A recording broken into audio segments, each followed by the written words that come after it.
Combustion du butane, une réaction chimique.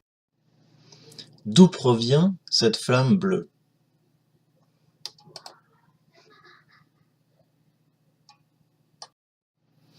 C'est une réaction chimique de combustion entre le butane dans le dioxygène. Voyons cela de plus près. Le butane est une molécule constituée de plusieurs atomes, 4 atomes de carbone, 10 atomes d'hydrogène. Le dioxygène est une molécule constituée de plusieurs atomes, 2 atomes d'oxygène.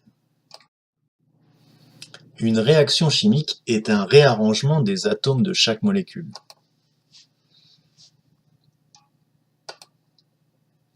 Le butane, le dioxygène. Mais pour former quoi?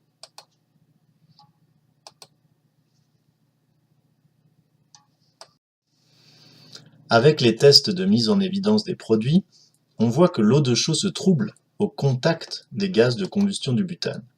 Cela met en évidence que la réaction chimique produit du dioxyde de carbone.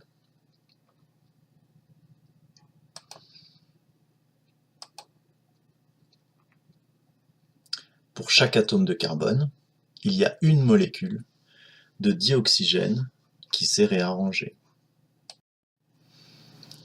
Le test de mise en évidence de la buée montre bien que de l'eau s'est formée.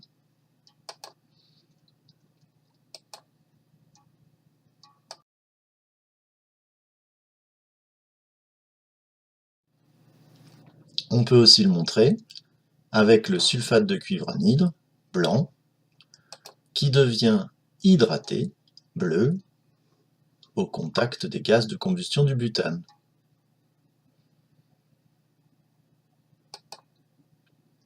Pour chaque paire d'atomes d'hydrogène, il faut un atome d'oxygène. Le bilan associé à la transformation chimique provisoire est pour l'instant que le butane a réagi avec le dioxygène pour former du dioxyde de carbone et de l'eau.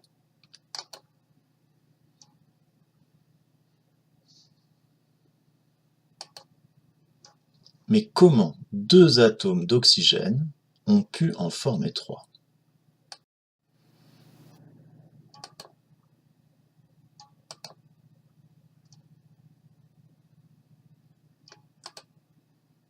On comprend bien qu'il manque quelque chose sur cette représentation.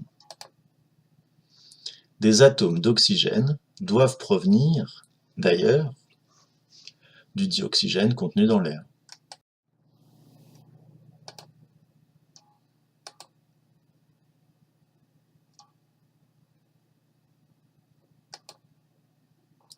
Pour une molécule de butane, c'est 7,5 molécules de dioxygène qui vont réagir. Le bilan maintenant associé à la transformation chimique est donc une molécule de butane, 7,5 molécules de dioxygène, ce qui n'est pas facile, qui produisent 4 molécules de dioxyde de carbone et 5 molécules d'eau.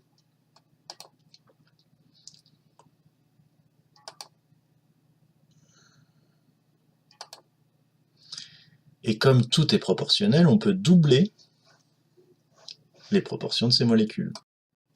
Ça nous donne que 2 molécules de butane vont réagir avec 13 molécules de dioxygène, c'est plus facile, pour former 8 molécules de dioxyde de carbone et 10 molécules d'eau.